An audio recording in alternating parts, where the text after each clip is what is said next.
రుణమాఫీకి సంబంధించి 31,000 కోట్లు అంటూ రేవంత్ రెడ్డి చేసిన వ్యాఖ్యలు నిన్న కేబినెట్ మీటింగ్ తర్వాత రుణమాఫీకి సంబంధించి ఒక క్లారిటీ వచ్చింది. దాన్ని అంటే 2018 డిసెంబర్ 11వ తేదీన ఆనాటి కేసీఆర్ ప్రభుత్వం ఆఖరుసారి రుణమాఫీ చేసింది.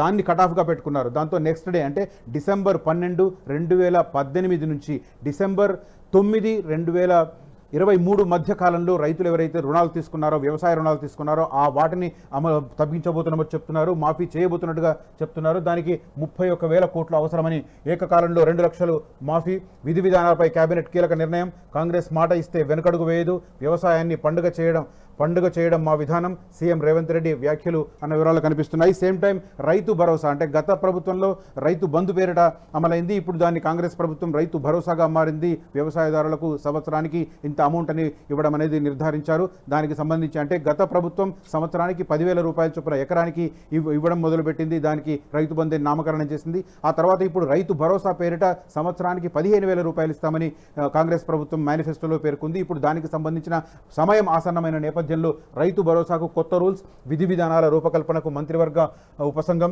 జూలై 15 లోపు సర్కారుకు నివేదిక, అర్హులైన ప్రతి ఒక్కరికి అమలు అంటూ ఉప ముఖ్యమంత్రి బట్టి విక్రమార్క సారథ్యంలో సబ్ కమిటీ వేశారు. దానికి సంబంధించిన వివరాలు మనం తొలి వెలుగు దినపత్రికలో చూడవచ్చు.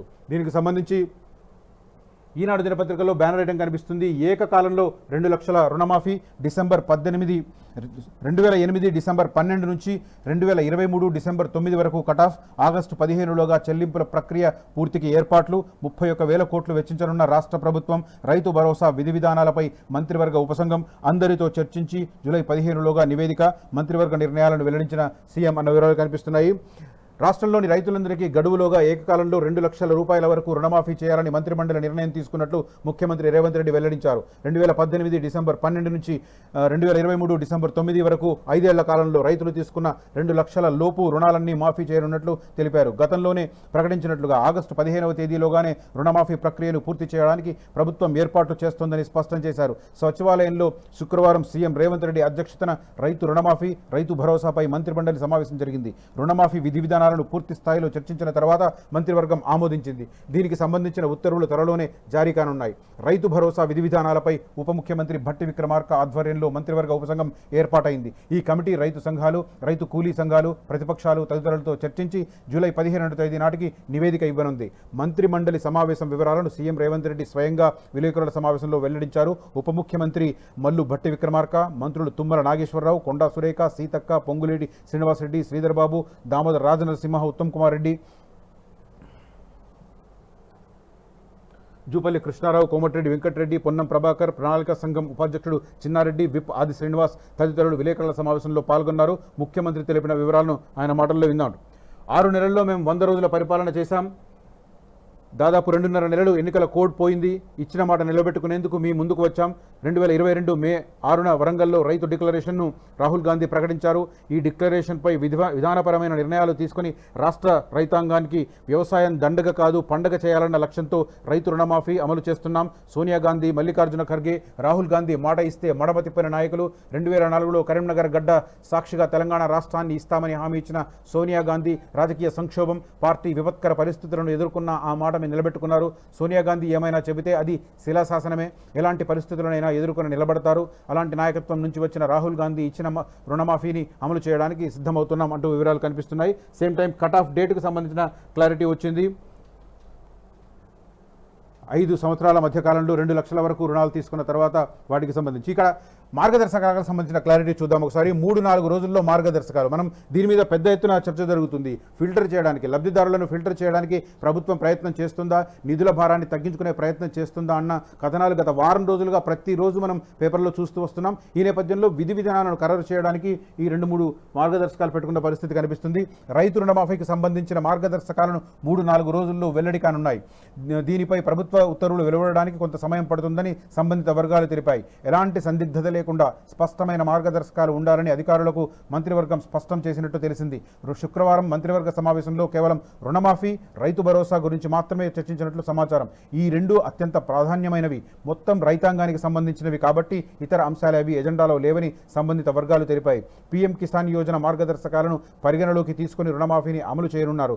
అయితే అందులో ఉన్న మార్గదర్శకాలు పూర్తిగా కాకుండా ఎక్కువ మంది రైతులకు రైతులకు ప్రయోజనం కలిగేలా రాష్ట్రంలో రుణమాఫీ అమలు చేయాలని మంత్రివర్గం నిర్ణయం తీసుకున్నట్టు తెలిసింది. మార్గదర్శకాలు సోమవారం వెలువడే అవకాశం కనిపిస్తుంది. ఇవాళ శనివారం, సో ఎల్లుండి వరకు ఈ మార్గదర్శకాల మీద క్లారిటీ వచ్చే అవకాశం కనిపిస్తుంది. ఓవరాల్గా చూస్తే మనకు రుణమాఫీకి సంబంధించి మనం మొదటి నుంచి చెప్తున్నాం, ఈ అందరికీ వర్తింపజేయాల్సిన అవసరం లేదు. వందలాది ఎకరాలు, పదుల సంఖ్యలో ఎకరాలున్న పెద్ద ఆసాములకు ఇవ్వాల్సిన అవసరం లేదు. కేవలం బడుగు రైతులకు మాత్రం రైతు రుణమాఫీ చేయాల్సిన అవసరం ఉంది అన్న విషయంలో ఆల్మోస్ట్ రాష్ట్ర వ్యాప్తంగా ఏకాభిప్రాయం వ్యక్తమవుతుంది. బడుగు రైతులకు ఖచ్చితంగా సహాయం చేయాల్సిందే. అదే సమయంలో బలిసిన రాబందులకు, పెద్ద రైతులకు చేయాల్సిన అవసరం లేదు. ఎందుకంటే వారికి పెద్ద స్థాయిలో ఆసాములు, వారికి బలమైన ధనిక సంపద వాళ్ళ దగ్గర ఉన్నప్పుడు ప్రభుత్వం నుంచి ప్రజల సొమ్ములు వారికి దోచిపెట్టాల్సిన అవసరం లేనేదేదన్న వాదన చాలా కాలం నుంచి వినిపిస్తుంది. గత ప్రభుత్వంలో ఈ నిబంధనను పక్కన పెట్టి 100 ఎకరాలు ఉన్న వారికి కూడా రైతు బంధు ఇచ్చారు. అదే సమయంలో రుణమాఫీ కూడా జరిగిన పరిస్థితి.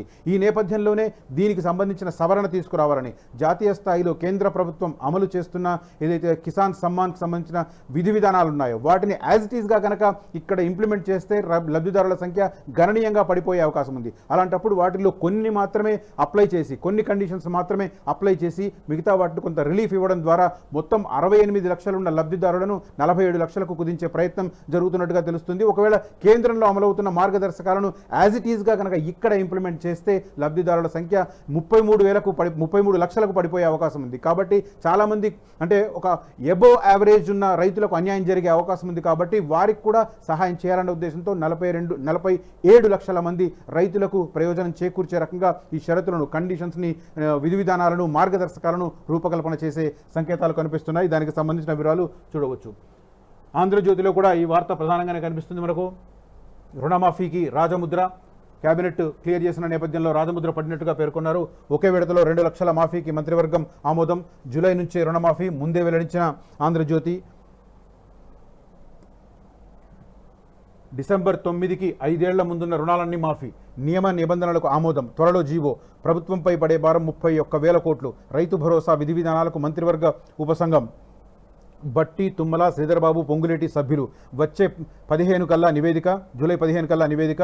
అసెంబ్లీలో అభిప్రాయ సేకరణ. అర్హులైన నిస్సహాయులైన ప్రతి ఒక్కరికి వర్తింపు. అధికార ప్రతినిధులుగా శ్రీధర్బాబు, పొంగులేటి. అంటే జనరల్గా లీకేజీలు వస్తుంటాయి, ఎవరికి తెలిసిన ఊహాగానాలు వాళ్ళు రాస్తూ ఉంటారు. అయితే ప్రభుత్వానికి సంబంధించిన వర్షన్ ఇకపై శ్రీధర్బాబు, అదే రకంగా పొంగులేటి శ్రీనివాసరెడ్డి చెప్పింది మాత్రమే అఫీషియల్ వర్షన్ అని కూడా నిన్న సీఎం రేవంత్ రెడ్డి క్లారిటీ ఇచ్చారు. మిగతా మంత్రులు సమయానుకూలంగా, సందర్భానుసారంగా కొన్ని మాటలు మాట్లాడవచ్చు, అవన్నీ అఫీషియల్ కాదు. పొంగులేటి శ్రీనివాసరెడ్డి, అదే రకంగా శ్రీధర్బాబు చెప్పే మాటలు ఖచ్చితంగా ప్రభుత్వానికి సంబంధించిన వర్షన్గా టేకప్ చేయాలని మీడియా కూడా ఆయన సూచించారు. దానికి సంబంధించిన వార్త కనిపిస్తుంది. ప్రభుత్వ సమాచారం వీళ్ళిద్దరే ఇస్తారు సీఎం రేవంత్. కేసీఆర్ 10 ఏళ్ల రుణమాఫీ 28,000 కోట్లేనని. అంటే 10 సంవత్సరాల్లో రైతులకు కేసీఆర్ ప్రభుత్వం కేవలం 28,000 కోట్ల రూపాయలు మాత్రమే రుణమాఫీ చేస్తే కాంగ్రెస్ ప్రభుత్వం ఒకే విడతలో 31,000 కోట్ల రూపాయల రుణమాఫీ చేస్తుంది అని చెప్పుకునే ప్రయత్నం జరిగింది ప్రధానంగా ఇక్కడ. వెలుగు దినపత్రిక వస్తే 2 లక్షల రుణమాఫీ ఒకేసారి సీఎం రేవంత్ రెడ్డి ప్రకటన, కేబినెట్ నిర్ణయాలను వెల్లడించారు. ఇక్కడ డేట్ కట్ ఆఫ్ తేదీకి సంబంధించి కనిపిస్తుంది. ఇందాక నేను ఎక్స్ప్లెయిన్ చేశాను. 2018 డిసెంబర్ 12 నుంచి 2023 డిసెంబర్ 9 వరకు మొత్తం రుణమాఫీ 31,000 కోట్లు అంటే. అదే సందర్భంలో రైతు బంధుపై జనంలో రకరకాల చర్చలు జరుగుతున్నాయి. రోడ్లు, కొండలు, గుట్టలు, రియల్ ఎస్టేట్ భూములు ధనికులకు ఇస్తున్నారని చెప్పుకుంటున్నారు. అందుకే అర్హులకు మాత్రమే రైతు భరోసా అందించాలని కేబినెట్ నిర్ణయించింది. దీనిపై విధి విధానాల కోసం డిప్యూటీ సీఎం భట్టి విక్రమార్క అధ్యక్షతన కేబినెట్ సబ్ కమిటీని నియమించాం. ఇందులో మంత్రులు తుమ్మల నాగేశ్వరరావు, శ్రీధర్బాబు, పొంగులేటి శ్రీనివాసరెడ్డి సభ్యులుగా ఉంటారు. ఈ కమిటీ జూలై 15లోగా అందరితో చర్చించి ప్రభుత్వానికి నివేదిక అందజేస్తుంది. దాన్ని అసెంబ్లీలో పెట్టి అందరి సూచనలతో పారదర్శకంగా రైతు భరోసా అమలు చేస్తాం సీఎం రేవంత్ రెడ్డి అన్న వివరాలు కనిపిస్తున్నాయి. నిజంగా 100 ఎకరాలు ఉన్న వారికి ఇవ్వాల్సిన అవసరం లేదన్న విషయంలో అందరికీ క్లారిటీ ఉంది. అయితే ఆ విషయంలో ఎలాంటి నిర్ణయం తీసుకుంటారని చూడాలి. గత ప్రభుత్వంలో మంత్రులు కూడా 100 ఎకరాలకు రైతు బంధు తీసుకున్నారు, ప్రభుత్వ సొమ్ములు తిన్నారు అన్న అలిగేషన్స్ వచ్చాయి. ఈ నేపథ్యంలో దాన్ని ఫిల్టర్ చేసే కార్యక్రమం ఇప్పుడు కొనసాగుతుంది. అందరూ అనుకున్న దాని ప్రకారం అయితే 5 ఎకరాలకు లోపున్న వారికి మాత్రమే రైతు భరోసా కింద ఆర్థిక సహాయం చేయాలని ప్రభుత్వం భావిస్తున్నట్టుగా తెలుస్తుంది. అంతిమంగా సబ్ కమిటీ ముందుకు ఏ అంశాలు వస్తాయి? ఎందుకంటే వాళ్ళు రైతు సంఘాలతో మాట్లాడబోతున్నారు, రైతు కూలీ సంఘాలతో కూడా మాట్లాడబోతున్నారు. కూలీ సంఘాలు ఎందుకంటే చాలా ప్రాంతాలలో కౌలుకు తీసుకొని చేస్తూ ఉంటారు, వాళ్ళ అభిప్రాయం కూడా తీసుకునే ప్రయత్నం. ఈ అందరి తీసుకున్న తర్వాత ఒక నివేదిక తయారు తయారవుతుంది. ఆ నివేదిక మీద అసెంబ్లీలో చర్చ జరిగిన తర్వాత దీన్ని ఇంప్లిమెంట్ చేస్తామని చెప్తున్న పరిస్థితి. ఒక రకంగా ఇది కాలయాపన కింద కూడా మనం పరిగణించవచ్చు. ఇదంతా తంతు పూర్తయితే ఈ ఖరీఫ్ సీజన్లో రైతులకు సాయం అందే అవకాశమే లేదు. అది చాలా ఘోరమైన విషయం. ఎందుకంటే రైతులు ఖరీఫ్ సీజన్లో పెద్ద ఎత్తున పంటలు వేస్తారు. రబీతో పోలిస్తే ఖరీఫ్ సీజన్లో ఎక్కువ పంటలు వేస్తారు. ఖరీఫ్ సీజన్లోనే రైతులకు లాగోడి అవసరం, పెట్టుబడి సహాయం అవసరం. దాన్ని కాకుండా ఇప్పుడు జూలై 15 వరకు సబ్ కమిటీ నివేదిక ఇస్తే, ఆ తర్వాత కేబినెట్ దాన్ని ఆమోదిస్తే, ఆ తర్వాత దాన్ని శాసనసభలో చర్చిస్తే, మళ్ళీ శాసనసభలో ఖచ్చితంగా రాజకీయపరమైన రప్చర్ జరుగుతుంది. ఇదంతా జరిగిన తర్వాత నిర్ణయాలు తీసుకొని దాన్ని ఇంప్లిమెంట్కి వెళ్ళేసరికి పుణ్యకాలం కాస్త గడిచిపోతుంది. ఆగస్టుకు దాటిపోతుంది. ఆగస్టు దాటిన తర్వాత రైతులకు ఆర్థిక సహాయం కావాలంటే మళ్ళీ వాళ్ళు ప్రైవేట్ ఫైనాన్స్కి వెళ్ళాల్సిందే, ప్రైవేట్ వడ్డీ వ్యాపారస్తుల దగ్గరికి వెళ్ళాల్సిందే.